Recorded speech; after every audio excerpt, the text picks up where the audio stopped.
25 দিন পর ভারতে অবৈধ হয়ে যাবেন শেখ হাসিনা।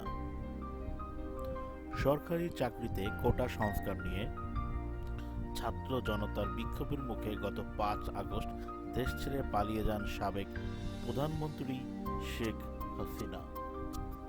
ওই দিন ভারতে আশ্রয় নেন তিনি। ইতিমধ্যে তিনি ভারতে 3 সপ্তাহ কাটিয়ে ফেলেছেন।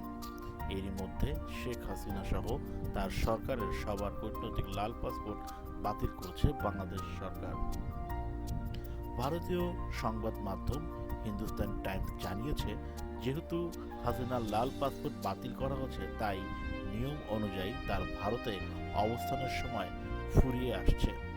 বাংলাদেশ সরকারের একটি সূত্র জানিয়েছে, শেখ হাসিনা যখন দেশ ত্যাগ পালন তখন কাছে শুধুমাত্র লাল পাসপোর্টই ছিল, সাধারণ সবুজ পাসপোর্ট ছিল না।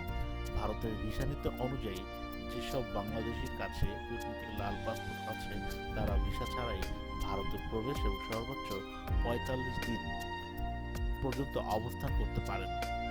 আজ শনিবার পর্যন্ত শেখ হাসিনা ২০ দিন ভারতে কাটিয়ে ফেলেছেন। ফলে মাত্র ২৫ দিন বৈধ উপায়ে তার ভারতে থাকার সময় শেষ হয়ে যাবে। এরপর তিনি হয়ে যাবেন অবৈধ। হিন্দুস্তান টাইমস আরও জানিয়েছেন, কূটনৈতিক পাসপোর্ট বাতিল হওয়ায় শেখ হাসিনার ভারত থেকে বাংলাদেশের প্রত্যাবর্তনের ঝুঁকি বেড়ে গেছে।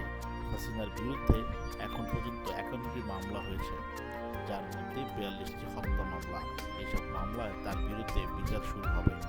শেখ হাসিনার অর্থপূর্ণ বিষয়টি ২০১৩ সালে বাংলাদেশ ভারতের মধ্যে হওয়া গুরুত্বপূর্ণ চুক্তির মধ্যে পড়বে। ২০১৬ সালে চুক্তিটি সংশোধন করা হয়। এতে বলা হয়েছে, রাজনৈতিক বিবেচনায় করা মামলায় আসামি হলে অভিযুক্ত ব্যক্তিকে প্রত্যর্পণ করার বা ফেরত দিতে অস্বীকৃতি জানাবে যাবে। কিন্তু এই চুক্তিতে হত্যা মামলার বিষয়টি স্পষ্টভাবে রাজনৈতিক বিবেচনার বাইরে রাখা হয়েছে।